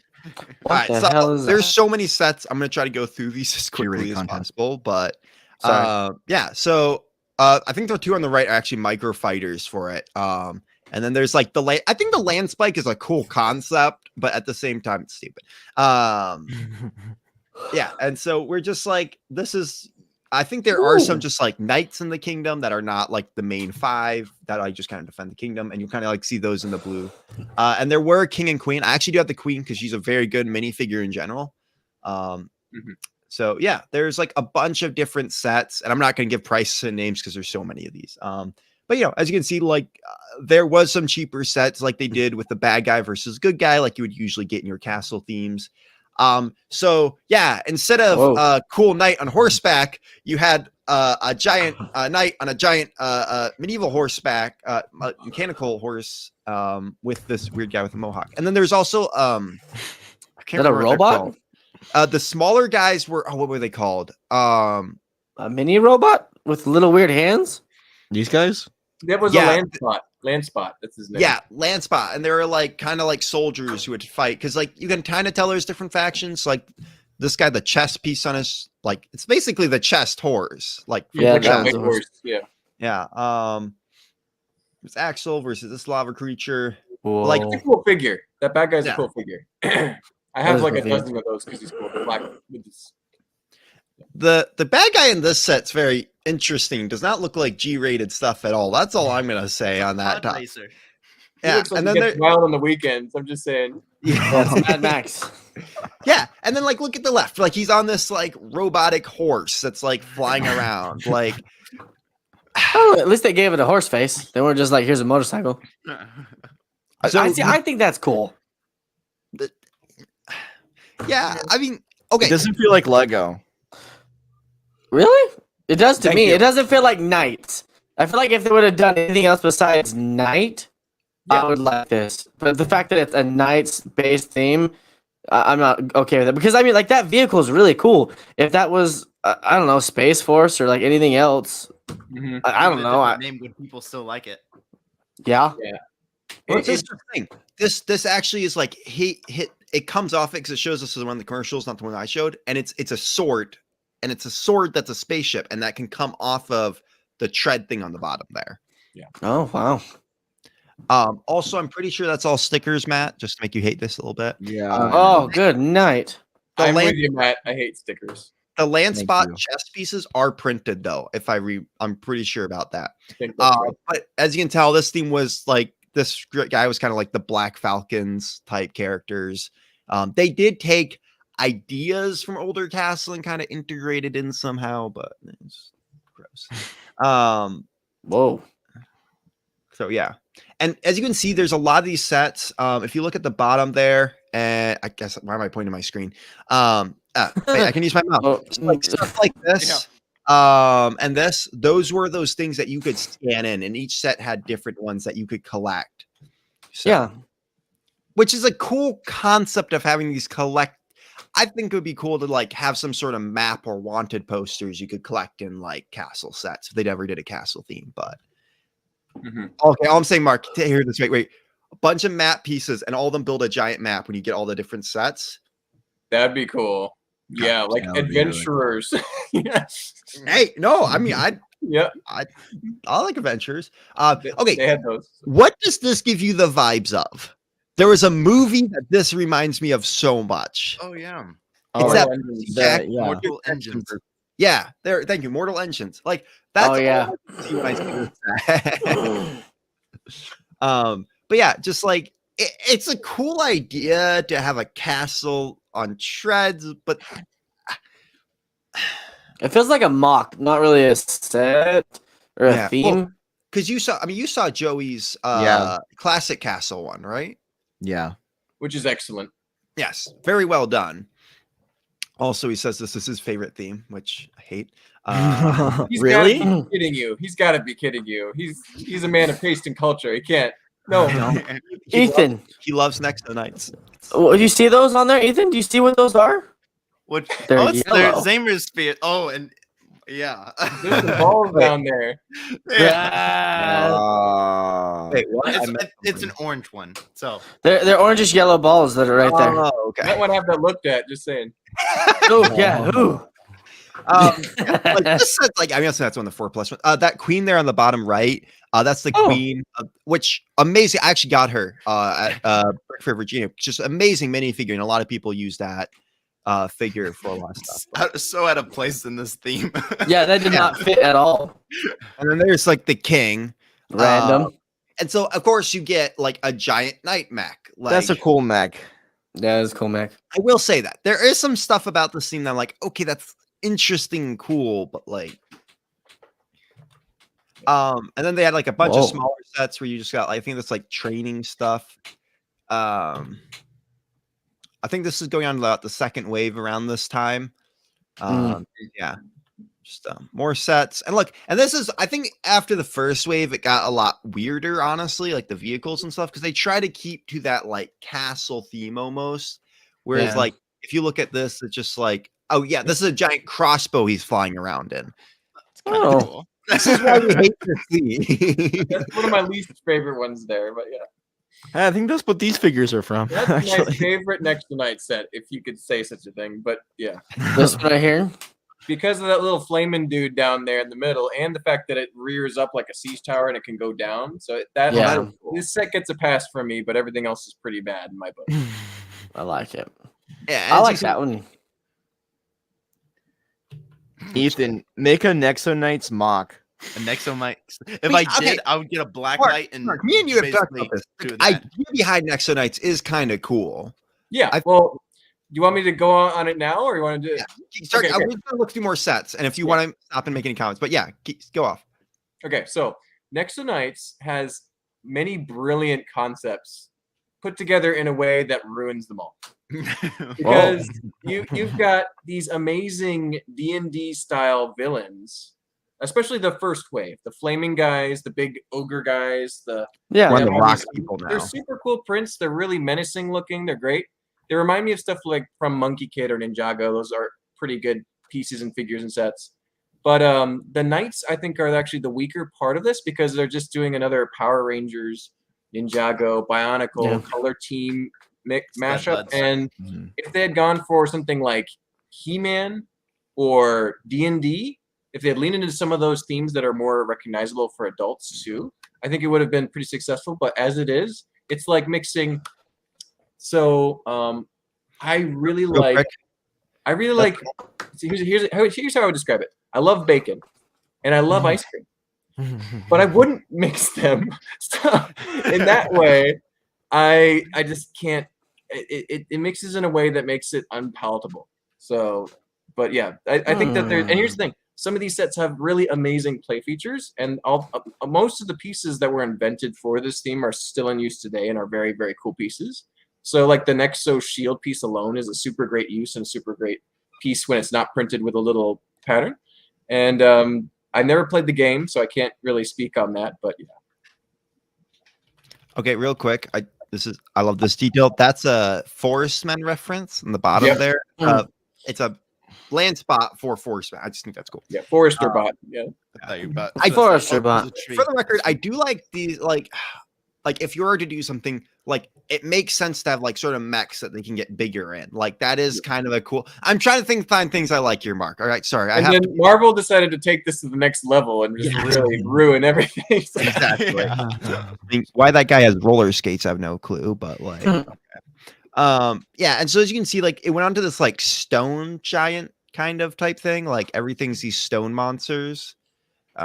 I do think the land spots are really cool. Like I like that idea. And I think that idea could have been carried into something like a futuristic, like that is kind of just a fun thing. Like these little robots that have kind of like colors of the main big ones, but also have like kind of night features. So I don't know. I find that a little bit cool out of this stuff, but yeah. Also, that's cool. I like that. Extremely valuable figures in that set. So, this one? Yeah, the gray clay guy down there, he's like $90. Whoa. The black guy with the wings, he's about $80 too. So What? Why? They only came in that set, and he was very integral in the TV show or something. So okay. The set is garbage. The second guy to the left. Yes. So, yeah, that clay figure is the most expensive next to night figure for sure. So and he's good too. Go back one. That guy with the cool horns, he's really expensive too. He's really awesome. So. That is so the guy on the second to the he's a main character that's turned to stone, but still remains good guy. So that's why he's I'm guessing. This build looks clunky to me. Like the legs look very square. Like, and it's not a good. I don't know. Is anyone else seeing it, or is that just I'm getting on Shima levels of stretching parts here. So. Yeah, I see a lot of Technic in there, like in the arms. Like, does the arm like swing back and forth or something? Like, is there play features there? Yeah, I think there's like you can stretch your back. Yeah, I think you could do this with it. Like, okay, that's kind of a dumb feature. Hi. Yeah. Again, like that King figure looks good. He's got that cool Squire bot. I think that was called. He's got gloves on it. Well, it looks actually like Fancy Pants. That's his name. Fancy Literally. Pants. Don't at me. He's literally named Fancy Pants. The King, or the little guy with the wig. Oh, Fancy Pants, the little robot. Cool. I love that actually. Did anyone watch that guy's stop motions? There's a guy. Yes. That's what I was thinking of too. So I did too, yes. And if you look at the guy, the gargoyle there, I'm pretty sure goes for a ton too, or it goes for a lot. On the she's got it in the castle there on the left. He's like another person who was turned to stone. Wait, what's with the pig? I mean, if it's medieval, you got to have a pig, right? But it's not medieval. Like that's for when they get hungry. Yeah. To go with your ice cream. I guess, yeah. And then I think this was like the last wave that they did where it kind of got very like. Yeah. The vampire dudes were interesting, but. Yeah. Yeah. Again, like this is where you can see like, and of course, like to me, these builds are the bin type builds. None of these builds, like not many of these builds are, we talk about this a lot. There's bin builds and then there's like stuff you actually display. And I feel like these builds, I mean, that's cool. I would display that. Also, there's that wizard. I was trying to figure out his name because I thought it might be Majesto as a reference, but I'm really glad if it isn't because I don't want them to ruin his good name. He's a hologram. Yes, yeah, the wizard is a hologram item. Like the thing that they try to do is like if you look at the background pictures for all these, it's actually like this kingdom and grass. Like it takes that old like castle look to feel like 2010 castle and stuff, and it gives that idea back. And that's why it's like this. Technically, if they had tried to not make this as much of like a space thing, it made it such a castle thing, and I think that's where it hurt it. So yeah. And that's the last one. We don't have to look through more of these awful photos. Yeah. It just doesn't feel like it just doesn't feel like it knows what it wants to be. Yep. So thoughts, I guess, is really anything. I love it. Rain, no go. Oh, sorry. Do we have can we pull up the list? Can we pull up I'm working it right now. Sorry about that. Well, Brad, that's minutes of my life I'll never get back looking at that. Oh, way to go, Brad. He'll never come back to Stud Buds again. We had such a good time, and then you shot us in the foot. Way to go. You know what, though? He's probably one of the people who get great perspective on this theme. Oh, no. Who put Island Extreme down in F tier? That's sad. I remember reading that one. I love Island Extreme. Wait. You agree that Jack Stone's a G, though? Okay. Didn't we make a whole another thing just for Jack Stone? Like we just so literally we had Moto on, and he like did Jack Stone because he loves the weird characters and different themes, and he was like, "Yeah, we should put this below F tier." Island Extreme is just nothing. Like it didn't feel like anything. And they didn't have the connection of the video game to rank it higher. Did you guys play the games though? No, I played them. There were 3 games. So there's 3 games. Yeah, by the way, 3 Lego Island games. One came out in '98. The other one came out in like 2001 or 2, and then the next one came out in like 2004. Those are like my childhood. Wow. So I won't argue with the list. I actually no. So here's more of the list because I haven't actually able to move them all over to the newer list yet. Okay. Is there any on this one or this one? I can jump between them that you think is like or this wrong. one. So the only thing that bothers me personally is Island Extreme. I can see why if you're talking from a set perspective, they're very weak because they only made like a handful of them. They're kind of weird. So, but yeah, everything looks good. Go back to the previous one. Yeah. Why is Dimensions that high? That was early on. Okay. Well, anyway, go back one more. Why is Dimensions that high? And then what is that? World Racers? What's the guy between Ninja Turtles and World Racers? I don't know why. I don't think that deserves to be super high either, but that's just my personal preferences. No, Wow. I love hearing it. We love hearing this. Yeah. I feel like the teacher is checking our homework. I don't know. For the record, I am my upset personal that list Exo to be Force is in B tier, but they all push that there. So Hey, This is the average of all of us. yeah, I like how Alpha Team is nice and high. That makes me happy. So that's good. Yeah. we gotta show it some love. Those Alright. secret agents are cool. All right. So next zone night, You want to start us off, Brad? group discussion here. I want to have some discussion before I really start. Oh, man. I don't think it's as bad as you guys think it is. I think as Castle fans, you have a sour taste in your mouth about it because you have a very strict set of guidelines. You have a very strict framework for what you expect from that.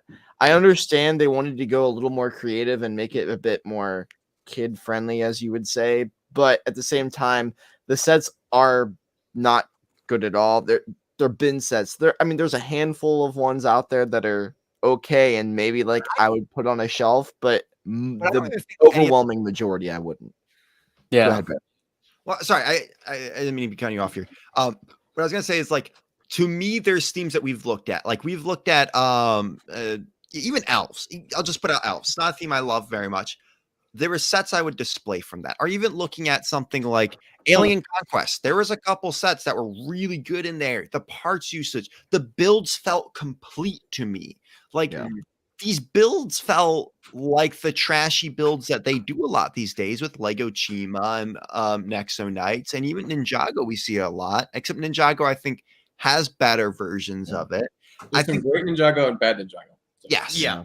And it's these sets that they just kind of throw together, and it just really doesn't feel like nothing. Like it has a feeling of nothing to me when it's all said and done. So to me, that's what hurts this scene. Like if there had been some cool castles or some like it's castle themed, but they don't really have good castles in it. Like, and there's really solid castles, things that they could have done futuristic. That would be awesome. Like some good fortresses, some good all around castles. Yeah, that makes sense. I feel like they're going for quantity over quality. I think we should compare this to Cars. It didn't feel like a good balance between medieval and futuristic at all. It felt very disjointed for sure. Mm-hmm. It definitely felt like a mashup, like you said. It like if they had horses, like actual horses, and they might have like some futuristic swords or like a gun, or like the way that they could mash those together would be really cool. But they kind of just took the reality side of things and made it all like electronic, and then not.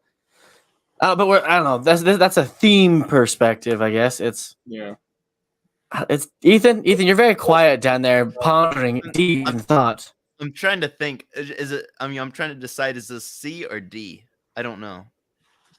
I don't think it's a C. They are very playable.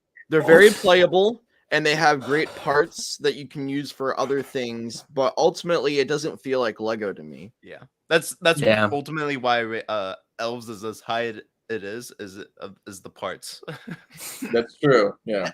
I say this a lot. I think parts don't make the theme. You know, if like they introduced a lot of good parts, but I don't think good parsage doesn't make a theme. Oh, I rate it if I will buy it or not. Yeah. That's a good rating. So. Even like I was thinking about it because I was like, I remember people being like, "Oh, you know, this has really good even like figures in it." I was looking at some of the figures. I wasn't a fan of a lot of them, honestly. They're very specific most of the time. There's a couple really good ones that I pointed out, like that one's expensive, or this one I think looks cool. But overall, like you can't really use the hero characters for anything else practically. So no. But I could see this being like above things like Chima and especially Jack Stone. But I don't think I would put it too high because of, I mean, like the parts are redeeming. Some of the figures are cool. The sets themselves as a set, most of those aren't really keep versus the parts are cool. I want to build something with them. So there's weaknesses. Yeah, I think a kid would really like them. They're very clunky. Too. Yeah. They're not like, again, like looking at something like Mars Mission that we've rated an S tier. It doesn't have that clunky feel to it. These feel clunky. Like they're clunky, but maybe it's easier for kids to put together and play with. And then the colors are very eye-catching and exciting, and technology and stuff like that. It's extremely kid-friendly. I think very kid-friendly. I'm making it too kid-friendly. Because after a while, this is what I see. If you do it Lego theme wrong, it has a lifespan. And I think this lifespan for this theme isn't that long. Like like a kid will grow in and out of it. Like let's say something like, okay, just because I'm a Castle fan, a kid can be in that for ages. Go through space. A kid can be ages. Like, I mean, until older, for Zoom or other people like that. Lord of the Rings, Indiana Jones. Yes. There's original themes that we have seen though, like, just like going, because movies are, a lot of people can enjoy a movie, but there's original themes in themselves that we have looked at that's like, these are timeless in a way. Or like Alpha Team. We ranked Alpha Team very highly because you could enjoy those even when you're not a kid. And I think I'm trying to take that perspective and look at Nexo Knights, and I don't think that. I think it has really cool mock ideas. Oh, what? Dude says B. The whole time we were talking, Dude was talking about how he liked the thing as we were like dogging on it. He's like, I like this, guys. I like the biggest this takeaway from the show is that Mark Erikson does not like maple bacon ice cream. Okay, so ADD moment. Let's take a tangent for 5 seconds. I'll be quick. At Denny's. It was Denny's. They used to have this thing called a bacon shake. Okay, it was vanilla ice cream, caramel, and bacon. And it was the most amazing shake I've ever had, to the point where I went one time and they were like, "Hey, we stopped making that. We don't have any caramel syrup and stuff." I was like, "I will go across the street and buy it right now if you will make it." And I did. I bought it and they made it for me. It was amazing. Those Waffle House employees need to Oh, clap for that. That's good. wow. That's crazy. All right. I'm gonna start us off with a D. I would say D as well, actually. I'm gonna follow suit with the D. E. Oh, Oof. Mark? So for me, it lands somewhere in F or E.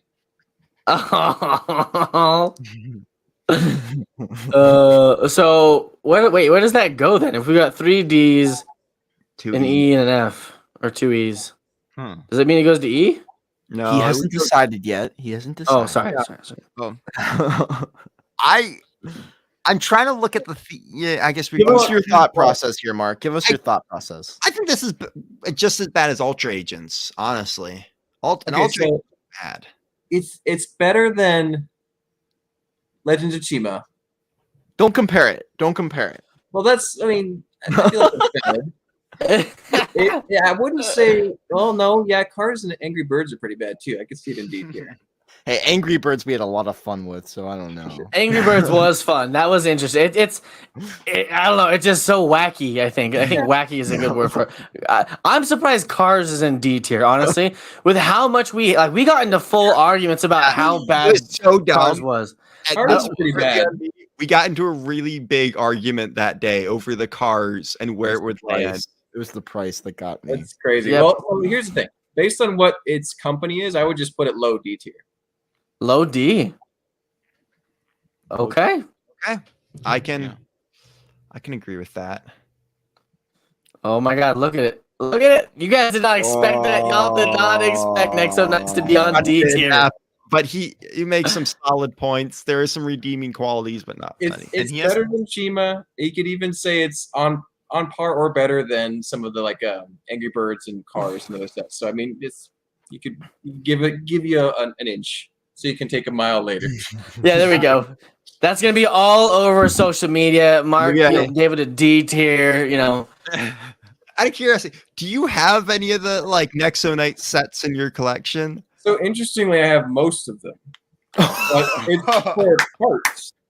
So, so one way I got a lot of them was I used probably 4 or 5 of the larger Nexo Knight sets as props for a video that I ended up smashing them in slow motion. I purchased the sets before I did that, and then I just was like, and so then I just took all the pieces and put them right in my sort bin, and now they're in my collection. I plan on doing at one point what Nexo Knights should have been. Oh. So from a castle builder's perspective, from somebody who builds these big, massive creatures and things, I'm gonna build the coolest Nexo Knights you've ever seen one day. So that's cool. Wow. I would actually I kind of want to see that now.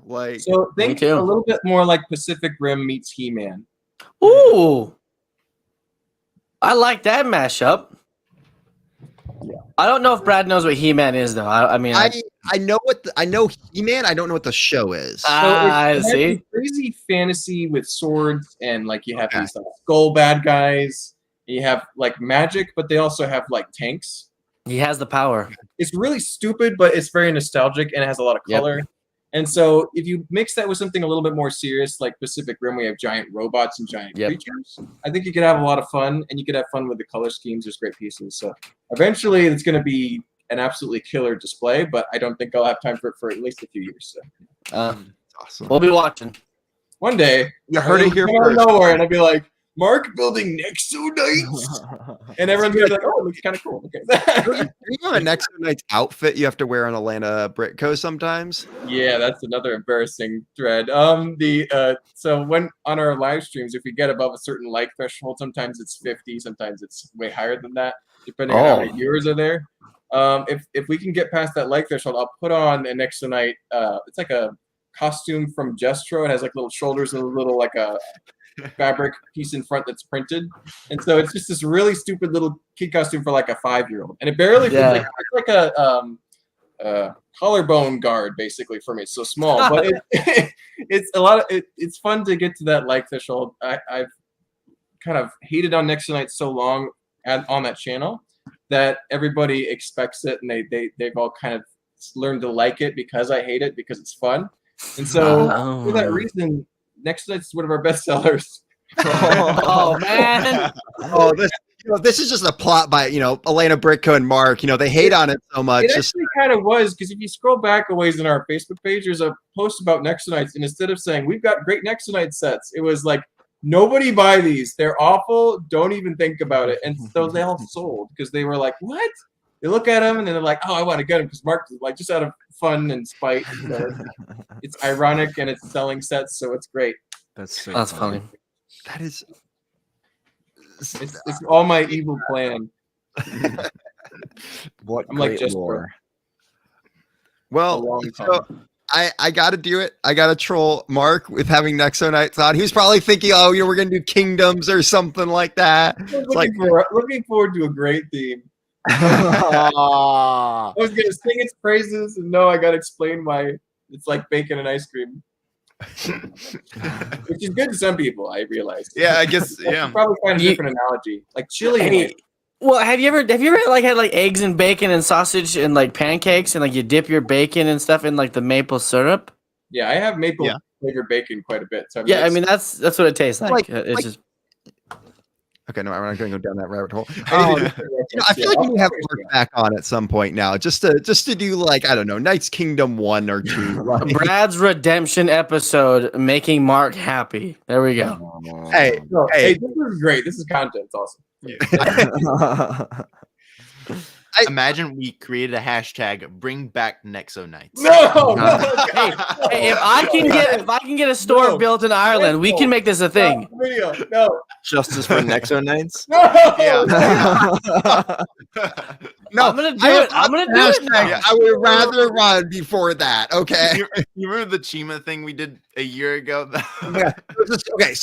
Just quickly explain. We got a little bit of time left on the show here. So, as a joke, the four of us decided we were going to try to make Chima big on TikTok, and so we all changed our profiles to Chima pictures, and we're talking about the best Chima sets and roasting everything and being like, Chima's the best. Like, I think a couple of us had Chima sets that we built or something. Yeah. Like, it was really funny, and so all these people started like following suit and changing their profile pictures, and then one day we just all at once turned it off and deleted all. Just see it. What are you guys doing with all the Chima stuff? They're just like hardcore hating on it. So what you guys need to do is those guys on the top shelf. Galador. Oh, Galador. You guys need to pick up the Galador train, because that is where it's at, man. There's some crazy stuff. Wow. That's my hill to die on, is Galador. So. Wait. I'm like, you like it or you hate it? I love it. It's really bad. It's really bad. He loves to hate it. I love it. Like, look at this. It's beautiful. So have you guys seen the show? There's a show? Oh, I've seen the show. It was on Fox. It was live action. Wait. I didn't know that. Whoa. In 2003, there was a 2-season in 1 year series, Galador. And it's the most cringe, awful thing you've ever seen. But my God. I made a dozen of my friends sit in the room and watch it for 5 hours straight. And at the end, we said it was the best thing we've ever seen. So, wait, I'm grabbing pictures. Yeah. Is it because you actually like it? Go to Atlanta Brick Co.'s YouTube channel and watch our Galador review. It was about an hour long, I think. So. But you got lots of time to kill. Yeah. So. That's it. Oh yeah. Galador, Defenders of the Outer Dimension has a great theme song. Yep. Do you actually like it, or do you just love to hate it? I kind of ironically like it, but I actually do kind of like it. I have almost all the sets except for the really rare promotional ones. So they're like $300 each, so it's hard to justify that. So there's like three that are like $300. So. Damn. No stud connections, no nothing. We abysmally bad. At the what was it? Brickford, Virginia. Joey bought one of the pods that like the things. That's right there. Oh, okay. Yeah. Kind of Oh, hidden. okay. Only bring the it top Did you shelf. look at a point behind you? You're like, Only the top shelf is Wait. good enough for Galador. Oh, yeah. We should have rated Galador. I That's- would've- Yeah. That's There's not a Lego. thread or pin connection on this entire thing. These are rubber axle-like pieces. They don't actually fit in axles. So That is not Lego. this isn't Lego, really, but it's completely Lego. it's just toys by Lego Company. And they're all like $10 on eBay. So it's great. No, sheesh. Yeah. So get Galador. There you go. I'm down. Bring back Galador. That's what we really That's need what to we do. need to do. I- Hashtag justice for Galador. well, I mean, I have a couple Galador pictures on my Instagram already, so it's just like, come on, guys, let's keep going. It's great. You know, we could do it if they brought it back as like actual sets, like minifigures, as bad. That's the next Lego ideas idea. Yeah. Actually, this was my question. We were talking about Mock real quick before we kind of wrap this up here. Yeah. There is the Lego Ideas Dungeons and Dragons thing going on right now. Are you going to submit something to that? I'd rather focus on my Rock Raiders stuff, or Classic Castle contest is going to be kind of reviving this November, so I might be doing a small castle build for that. So Okay. if I am doing something, it's probably for those things that are kind of prioritized. But I'm really excited to see what happens, and hopefully it's a good set, and I will probably buy it if it is. So looking forward to He's that. he's too humble. He wants to give someone else a chance to win. get in and win. I don't have the time anymore, man. I wish I had time for fun contests like that. So All right. Well, just real quick, Mark, where can they find you after this? I mean, we have links down below for you, but like, what are you going to be doing kind of that people should be looking out for? yeah, I probably most active on Instagram. Just look up Mark of Falworth, or you can even probably Google Mark Erikson Lego Masters and find my website and stuff from there. Yeah, and also on YouTube and Facebook.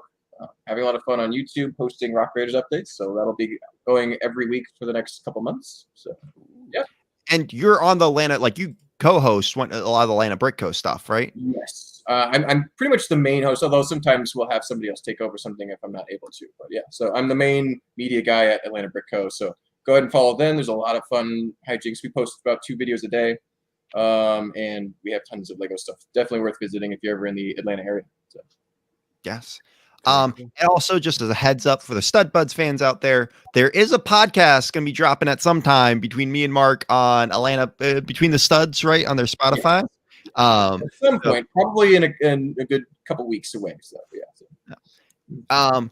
And then Ethan, we all going to be watching you tomorrow, cheering you on from behind the TV. Woo! All right. Yeah. Oh yeah. If he doesn't tomorrow glitch out. 8 o'clock Central. All right. So our new way of ending the show, we're just going to have a conversation, and we're just going to randomly hit the end button here. So, There you go. you know, You just never know what's going to happen. It's just going to continue on. because Like- there's some really awesome conversations we can have here, and the fans just